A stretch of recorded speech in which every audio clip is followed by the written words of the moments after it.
graduation, kaya nalulungkot kami na hindi na namin siya makakasama.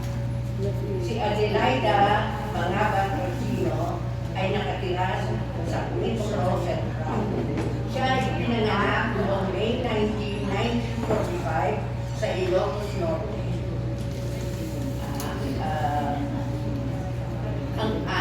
Siya ay isang Roman Catholic. Ang kabiyak na kanyang puso ay si Rodrigo Orsino na sa samampala, pala ay umalaw na. Kaya ang kanyang mga anak ngayon ay talagang huli na lubo sa kanyang mga magulang. Ang kanyang mga anak ay si Claver Rainer, si Heidi, si Walter, at si Froilan. Si Denny ay nagtapos ng elementary sa Batak Elementary School noong 1957. Nag-aral siya ng high school sa Comarayan, Maine. Sa high school noong nagtapos siya ng 1961. Kasi edad kasi namin siya, kaya parang alam na namin ang edad. Ngayon, at siya ay natapos ng BS Elementary Education sa Divine Word, Ilocos Norte, noong 1965.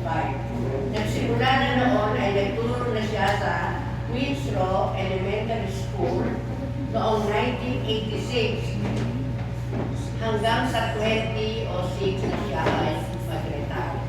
Siya ay isang grade 3 teacher noong siya ay kasalukuyang active pa sa pagtuturo. Wala na masyadong akong alam na informasyon porque Adeline kasi hindi naman namin siya nakasama sa school. Malayo kami ay Talaliban Central School. Pero kami lahat ay mga nakaputing yan ay nakikiramay at nalulungkot sa pagkawala ng aming kasamahan na si Adeline. Dati kami ay mayroong pagtitipon ay napapansin ko siya kasi meron siyang aking kagandaan. Diba? Maganda siya. Okay, kaya Adeline, kung nasaan ka man naroon ngayon, mamimos ka na ng Bacoor Retired Teacher Association. Adeline, may you raise your voice.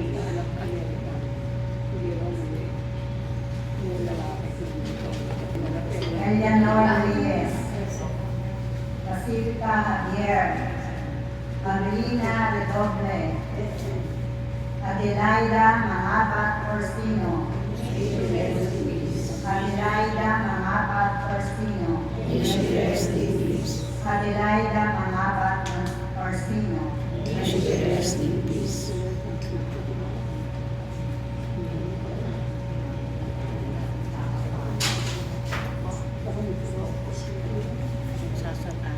Magandang hapon sa inyo lahat.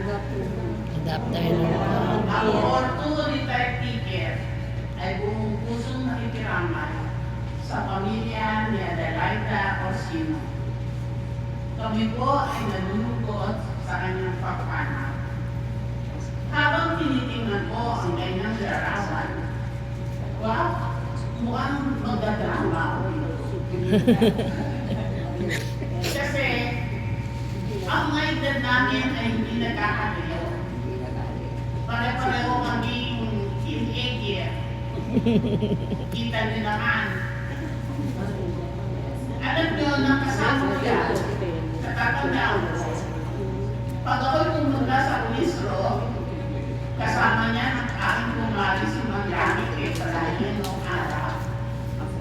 Isa niya sa pinakamagandang teacher sa Windsor. Wow, naku, totoo Ayaw yan. naman sa ibig ang dito. Saya sa pinakamaganda doon. At isa sa pinakamatahimik. Pag pumunta ako doon, tinitingnan lang ako niyan. Pero yung iba niya mga kasamahan, nakikipagyan ko sa nakikitawanan siya, nakatingin lang. Pero habang tinitingnan ko ang kanyang litrato dito, umaati niya sa atin ng meeting. Umaati niya eh. Bumabati niya at palagi nakangiti. Kaya lang talaga, sa totoong buhay, tahimik yan. Kasi, pag ako pumupunta sa Windsor na Hindi ko naman sila pinapasok sa room eh. Kasi pag pinasok ko sila sa room, hindi na sila makatayo. Nakaupo lang sila. Ako ngayon, ang ginagawa ko, nakaupo rin ako. Kaya, mula akong maging district supervisor ng Bawosu, wala pa akong pinasok na teacher sa loob ng room. Kasi, Sa labas. hindi ko malaman bakit. Get ko naman. Pag ako pumasok sa room, talaga namang ewan ko. Sabi nga ng isang principal, "Ma'am, pasukin niyo nga yung isang teacher ko sa loob ng room." Sabi ko, "Bakit?" "Sige ma'am, parang awa nila, pasukin niyo." Sabi ko, "Imbis na hindi matayin pa yun." Kasi pinapapasok na ako doon. Pero si ma'am, ay pinatunayan niya na isa-isang mahusay na teacher. Kilala ko yan eh, nakikita ko yan. Kaya ako yan din pinapasok, alam ko naman nagtutulong mabuti sa eskwela. Marami ang natulungan, marami ang natulungan, marami ang kaibigan, at magpagmahal sa buong paligid. Kaya masasabi natin, malungkot. Malungkot, pero masaya rin. Kasi sa awa ng Diyos, pupuntahan niya na makikita niya ang kaligayahan doon din. Kung maligaya siya dito sa lupa, ay maligaya rin naman siya sa pupuntahan niya. Kasi natupad niya ang mga dapat niyang gawin dito sa lupa. Naging mahusay siyang nanay, naging mahusay siyang guro, naging isang mabuting tao, at bilang isang mabuting mamamayan ng ating komunidad. Kaya nga, aming mahal na samahan, may you rest in peace. Sa lahat. Mag-recall lang ako sa kung paano ang samahan namin ni Ate Diling. Si Ate Diling po ay kakilala ko na hindi ba siya teacher kasi nagiging mag-exponent ang mga anak niya sa mga pamangkin ko noon sa Montessori. And then, nagiging teacher siya. Ang naalala ko lang noon kay Ate Diling, she's very accommodating. Bakit? Hinala niya ang buong Windsor Elementary School sa ancestral house nila sa Ilocos. Kung natandaan niyo mga seniors, nandun tayo. Nandun kami, libre ng bahay. Doon kami, marami-rami na rin kami doon, parang mga isang bus kami. Papunta doon, nagkadaligaw-ligaw pa kami papuntang Pagudpud. Isa yun sa aking ipinagmamalaki palagi sa mga bagets ng mga teachers ngayon kasi nawala namang tuntunan ang samahan ng mga dating. Kung anong meron tayo doon, ngayon ang mga teachers, kanya-kanya na sila. Wala na yung katulad mo na parang isa talaga tayong pag-ingyabang. Yan ang nawala na kayo sa mga bagong teachers. Kasi ang pinso po ay ano na kami, 230 class. Kanya-kanya na. Wala na.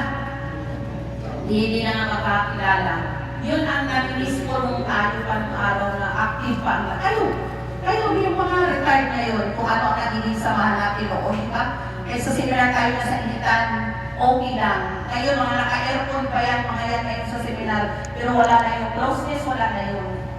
Tapos, ang karakter ni Ate Lili, katulad, tama yung sabi ni Mang Torto na kanina, tahimik lang yan. Isa yan siya sa parang observer lang yan siya pag mayroong mga dumarating. Ganyan si Mrs. Orsino sa amin, wala rin, hindi rin marunong makipag-away o makipag-anuhan sa tao. Matatakutin siya. Si Ate Lili yan siya sa akin. Personal ko siya nagiging kakilala. Lahat kung anong meron sa okasyon sa bahay nila, imbitado kami. Kasi kami ang malapit. Ang bahay kasi nila ma'am, katapat lang ng Windsor Elementary School ang bahay nila doon sa Windsor. So far, wala akong masabi na. Nasabi ko na yun yung pinaka-memorable lang sa akin na dinala niya ang Windsor Elementary School teacher sa Ilocos ng aming nag-aambagan na kami para sa aming pagkain. Libre ho kami nung nandoon kami sa bahay nila na nakikigulo doon. Muli, sa Tigiling, rest in peace, no more pain, wala na po kayong mararamdaman ngayon kung saan man po kayo ngayon. Kayo ngayon. Salamat po sa magandang samahan natin. Sana po, gabayan nyo na lang ang inyong mga anak na inyong naiwan ngayon kasama ang inyong mga apo. Po sa inyong lahat, isang kagawad po ng Prince Rosita at senior citizen po ako ang may habang po sa senior citizen. Magandang hapon po sa inyong lahat. Ang pagkakilala ko po kay Ate Lynette ay super bait. At siya po ang tinuring kong nanay at kaibigan. Kaya po, hanggang sa huli po, siya po ay nahihirapan na. Nag-miss call pa po siya sa akin ng 3 beses ng 3 o'clock po ng madaling araw. Pero po, siguro, hindi ko naramdaman na nag-miss call po siya sa akin. Kaya pasensya na po, Ate Dilek. At hindi ko po talaga naramdaman ko. Narinig man lang yung ring ng aking cellphone. Kaya nung malaman ko po na siya ay nawala na ng hininga, talagang hagul-gul po ako ng iyak noon po sa anak niya at hindi ko talaga akalain na siya po ay mawawala na. At bawat po daan po sa may harapan ng pinto po nila, ako po ay kinakawayan bago po ako pumasok ng barangay. Halika po natin na pintuan, wala tayo. Ang sinasabi ko po sa kanya, marami po kaming gawain po sa barangay. Mamaya na po tayo magkwentuhan. Sige, balika anak ha. Siya po, hindi po ako tinuring na iba. Ako po tinuring ng kaibigan at isang anak. Kaya, Heidi, Rigler, kayo po ay siguro, Walter, nandyan ako. Kung ano man ang kailangan nyo, hindi ako magdadalawang isip na tulungan ko kayo. At yan ang lagi sinasabi ni Nanay Dilek. Na ang mga anak ko, huwag mong pabayaan. Kaya Ate Dilek, ito po, nandito kami sa harap ko. Yung sinabi mo, maaasahan mo. Kahit nandun ka na sa kabilang buhay. At sana magkita na kayo ni Tatay Rodrigue at ang aking asawa po. Magkita na kayo. Maraming salamat po sa inyo.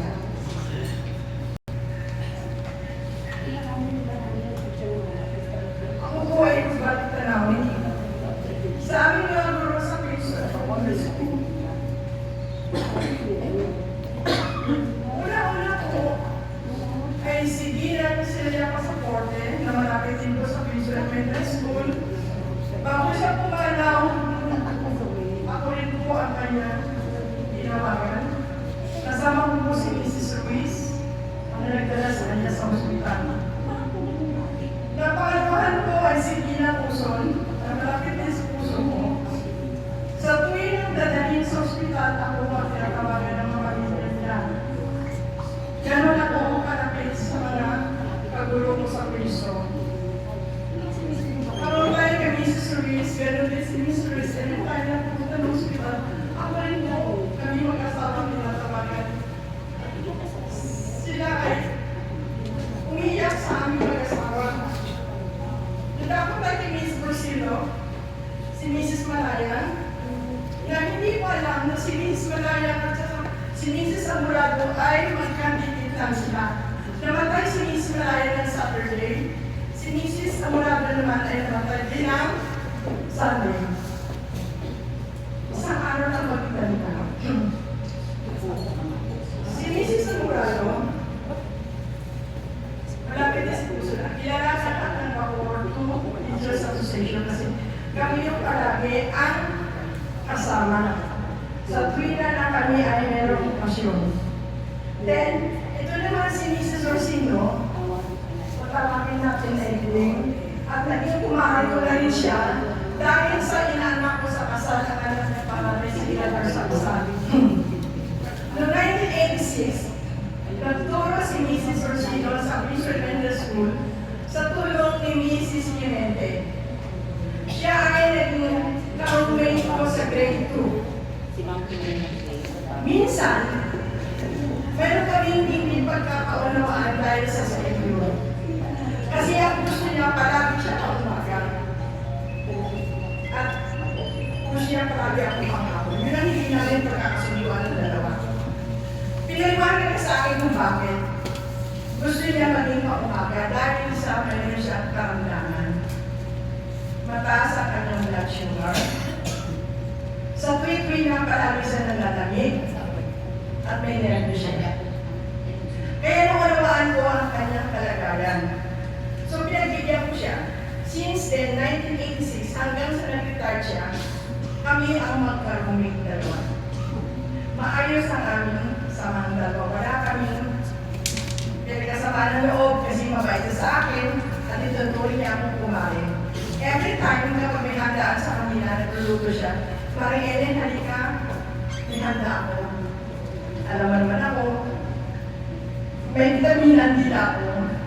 So palagi ako nasa kanila. Kahit na-retire na siya, palagi ako tinatawagan na Maring halika kumain ka, may handa. Yan si Maring Pinay, malapit kami sa isa't isa. Kahit pa man nag-aaral yung mga anak niya, parang hindi siya lumalapit sa akin. Maring Ellen, payuhan mo nga ako. So ako naman nabibili payo, akala mo, payo. So, close kami sa isa't isa. Kaya paano man, ako din palagi tinatawagan ng kanya na si Heidi. Ma'am, kayo na po ang tinuturing ko pangalawang magulang, wala na po iba. Kayo po ang aming mananalitan ko sa miso. So, ako naman hinagamanan ko lang ang aking gawain bilang sa retired teacher sa mga kasamahan kong nawawala na. Kaya Maring Pinay,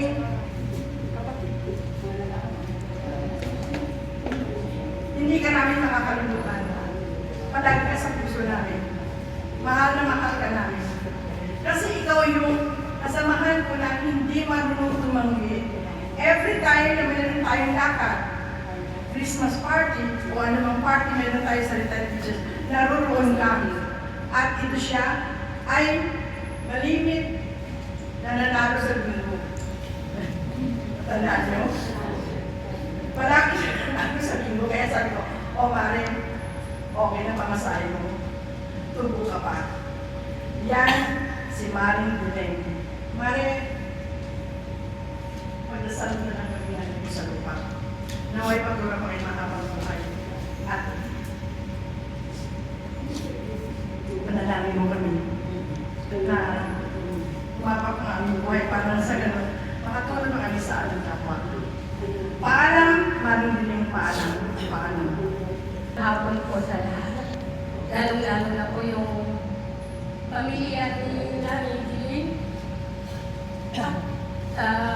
Ma'am Tortona, Ma'am Bundok, naalala niyo po ako. Una ko kung nakilala si Nanay Jean nung dumating po ako dito sa Bacoor. Wala po akong ibang wala pong pamilya ko dito dahil po kay Ate Ellen. Kaya po ako napapunta dito sa Queens Road.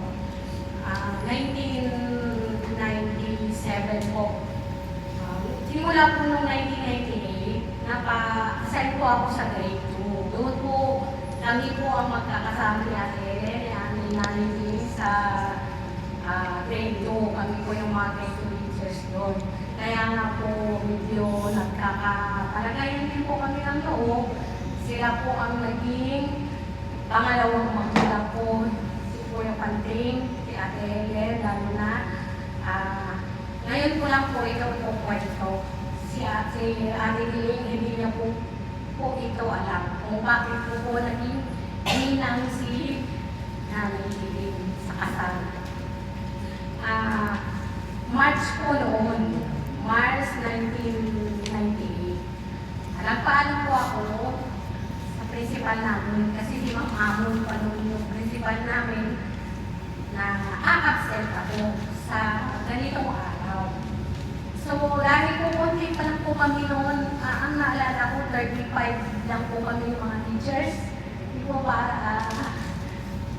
35 kami. Kaya medyo close kami, kilala kami lahat ng kasama namin officers.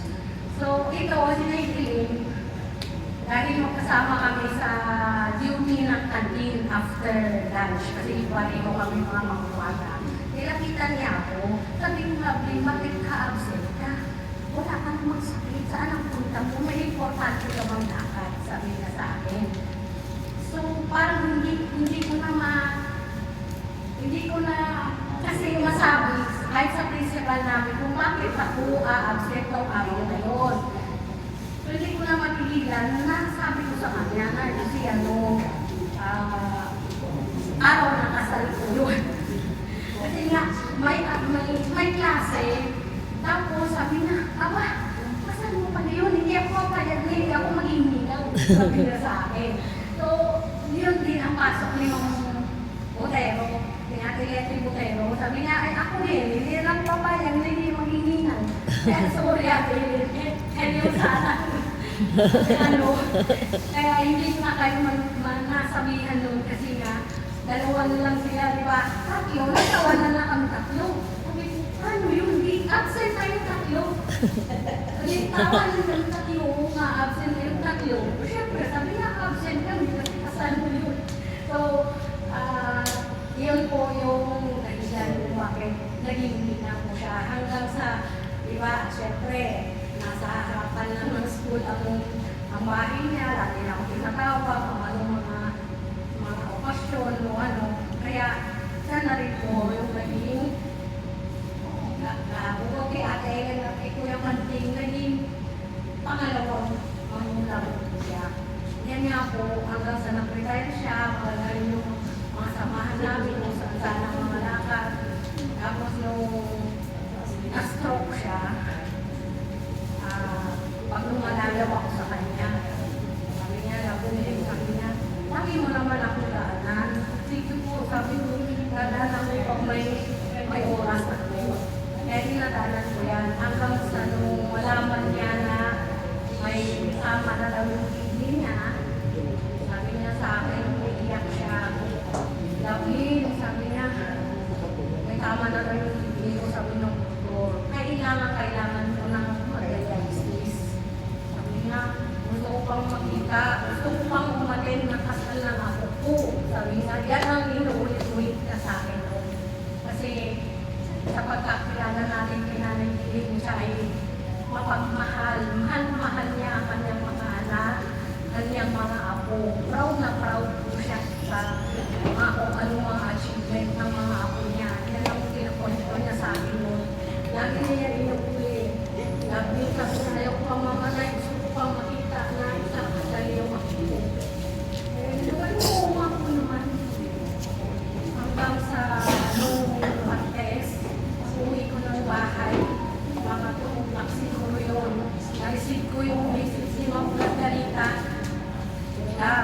Wala na siya bibili. Nung hindi na po ako nakainig, doon na lang yung hapon. Pag-ipas na nilang oras, message ako kay Daddy, sabi ko kailan pa.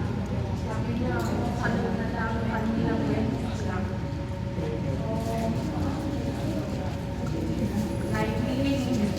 Hindi na namin natupad ni Ate Len, sa kanila Ate Letty, nanadalaw kami ulit sa'yo. Kasi nga, ang sabi namin sana, babalik kami, dadalaw kami kasama si Ate Letty, kasi yan ang lagi namin pinapagit. Si Letty, sabi niya, ganun pala.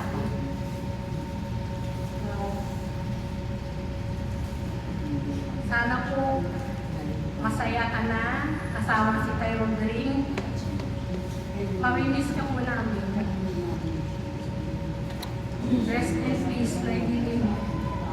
Paalam.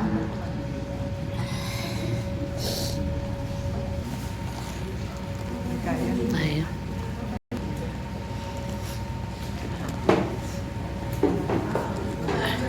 Sa lahat, maraming salamat po sa oras nyo kasi alam ko po na may mga edad na tayo. Kailangan natin, siyempre, yung health una ay hinala natin. Salamat po sa natin. Nanay, isa lang po masasabi ko sa nanay ko. Siya talaga ay isang nagkulos ang babae. Kahit na po may nararamdaman siya, gusto niya lang siyang malinis, mabango. Mabagmahal po siya, teka.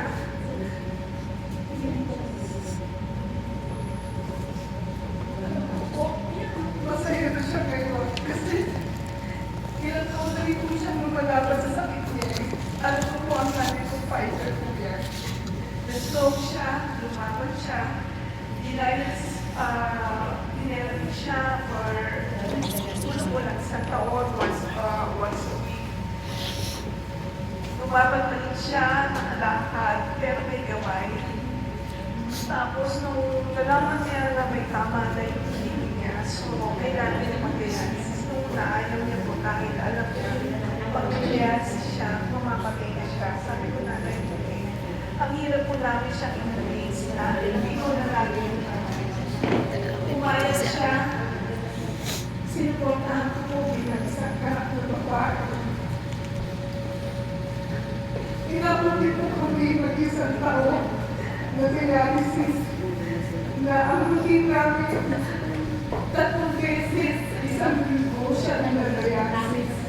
May ganyan-ganyan po kami schedule, mga kapatid ko po, hindi ko pwede at may tumingalang na rin po kami yung mga namang mga anak namin, so yung mga ako.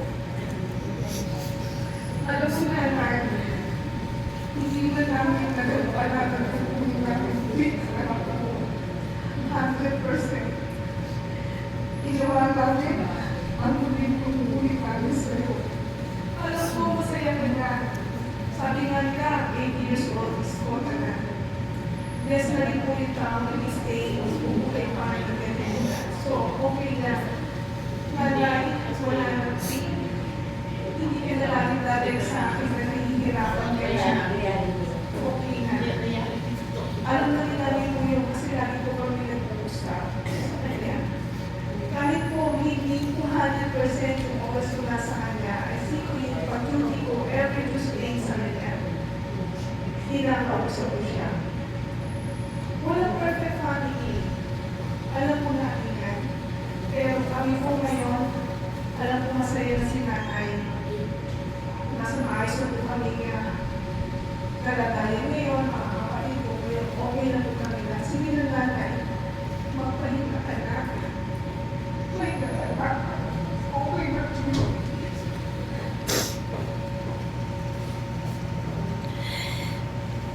Nanay, nagparamdam ka po sa akin, isang tubig. Narinig ko pa ang hinihinap ko.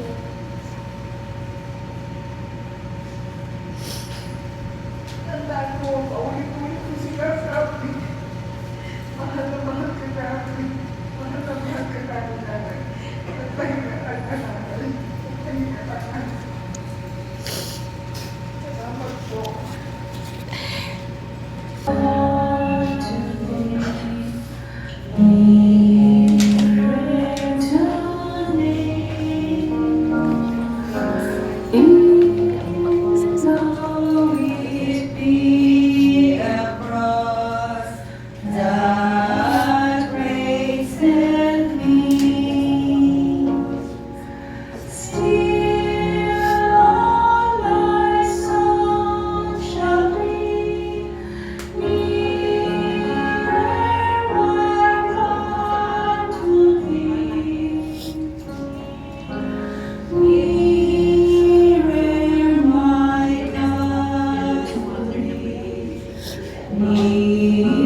Bato or two Retired Teachers Association na umaabot na yata ng 20 years. Na kami 20 years na kalayo, kasama kami. Dito na kami tumanda sa association na yun. Tanggapin ninyo ang kaunting tulong na ipinagkakaloob ng aming asosasyon. Umaabot ka niya. Dagdagan mo pa.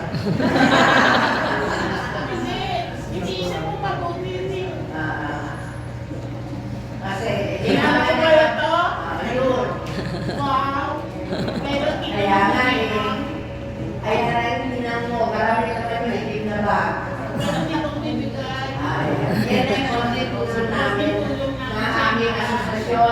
tumulong-tulong kami lahat. Ang members niyan ay dati 100. Hindi na kami naubos.